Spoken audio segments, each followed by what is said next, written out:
Hi, dancers. So, question for you. Have you ever played the mirror game? Now, if you don't know what I'm talking about, this scenario is probably going to sound familiar. You're standing in class, we're in a room full of mirrors, and your eyes shift from your own self to wandering around the room, scanning the other dancers in your class. What exactly goes through your mind as you're looking at other dancers? Are you analyzing their technique? Or maybe you're analyzing their body shape, their body type? Are you comparing it to yours? This is the comparison game. And sometimes comparing one's technique to your own can actually be a pretty good learning tool when we're talking about performance goals. If you see a dancer whip out a clean, perfect triple pirouette on point, that can be pretty motivating for progressing your own pirouettes. But there's a major problem when it comes to the mirror game, and that's what I want to talk to you about today. If we're utilizing the mirror and comparing ourselves to dancers in regards to body shape, body size, body weight, or maybe you're comparing yourself and another dancer in regards to an opportunity like a casted role, or maybe you're comparing another dancer's eating habits to your own. This is when the comparison game gets pretty tricky and even detrimental to your own progress as a dancer. So today I want to break down 5 steps to help you stop comparing and instead using the mirror as your best learning tool while you're in class. Let's utilize your time better. There's nothing worse than wasted time in a great dance class. So let's dive into those tips. Step 1, identify the trigger. Now let me back up. What do I mean by trigger? Well, this is that exact comparison that at the end of the day is going to leave you feeling, simply put, like you're not enough. And that cascade of thoughts is what's going to prevent you from progressing as a dancer. Identify that trigger. Is it another dancer's body, whether that's body shape, body weight, body size? Is it another dancer's look, perhaps how they're doing their hair or what they're wearing to class? Or is it an actual behavior? Is another dancer exemplifying certain eating behaviors, such as quote unquote willpower around specific foods? I want you to identify the exact trigger that's making you start to feel a bit envious, or that's making you ask yourself, why aren't I like that? Step 2, become aware of the negative impact from the trigger. So now that you've identified that trigger, I want you to think about what's happening in the aftermath. Are you left feeling upset about your body? If that's the case, then you'll really want to work on your own body image. And I'm linking a fabulous article that really breaks down steps how you can do that. I also have a free ebook that you can download. I'll link that too. Rebuilding a positive relationship with your body is a critical step in building confidence, which is going to help with your performance. If you're finding yourself envious about another dancer's eating behaviors, perhaps you feel like they have, like I said before, so much willpower, I want you to remember something pretty important. Willpower is just a temporary form of control.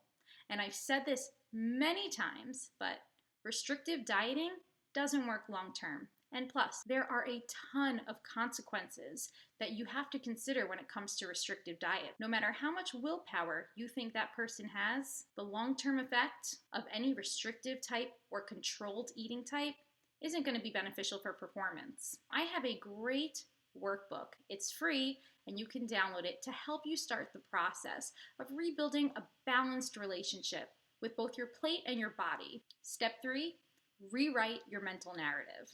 So now you've identified that trigger and you've even raised awareness towards the negative impact that that trigger is having on you. Well, now I want you to physically write a new narrative for yourself. This is where journaling comes into play, and journaling is a huge part of my online program, The Healthy Dancer. So 4 journaling exercises that I want you to start now are One, simply ask yourself, why am I putting so much importance or so much weight to this specific trigger, whatever that might be?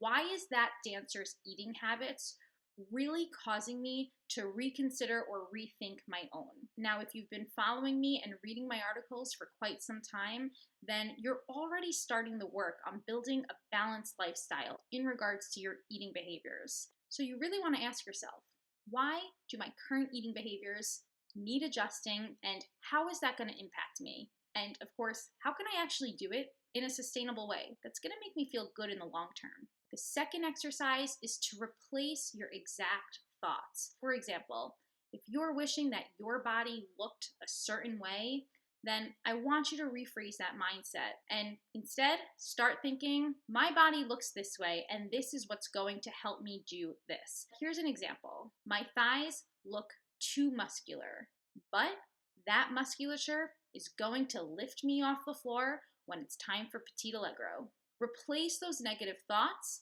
and turn them into positive thoughts. Number 3, swap your envy with support. Give other dancers compliments.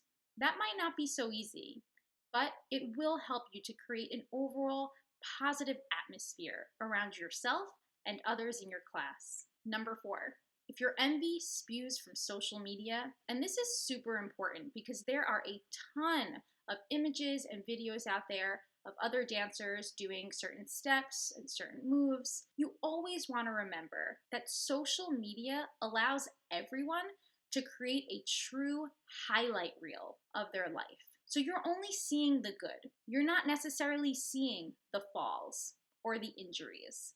You can never assess one's whole life from pictures and videos. Now, just an FYI, if you're not already, follow Biscuit Ballerina because she does an awesome job at raising awareness about this. Step 4 is to express gratitude. If you're still struggling with the comparison game, then I want you to think about experiences or opportunities or characteristics of your own life that you can truly be grateful for.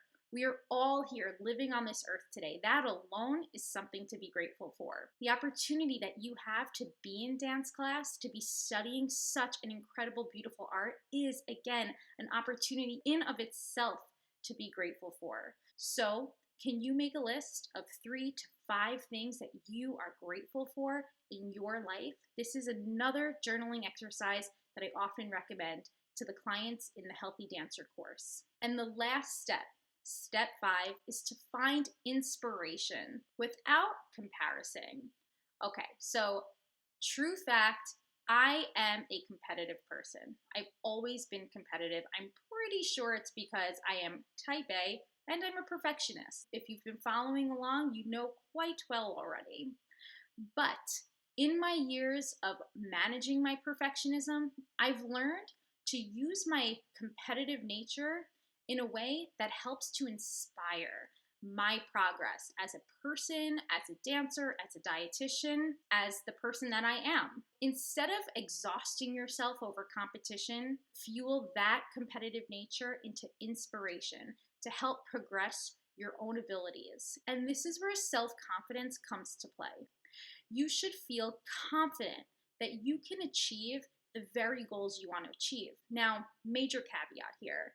You have to make sure those goals are sustainable. If you're comparing your body to another, you're really going to want to rethink what's practical for your specific self. And I am linking below a very useful article as you're establishing that goal. Now, in regards to eating behaviors, again, you want that goal to be sustainable. That is a super important part of stopping the comparison game. Well, there you have it. These are my 5 tips for ending the mirror game, or at least shifting the mirror game away from something that fuels envy and competition and rather towards something like a learning tool to really help your progress as both a person and as a dancer. If you like this video, then I just want you to hit that subscribe button so you can be alerted to when I post my weekly updates. If you want to dive deeper into all of these steps, then I recommend you reach out and you sign up for the Healthy Dancer, which is a 6-week program where together we build a sustainable approach to help you achieve those exact goals that you want to achieve. I look forward to seeing you all there.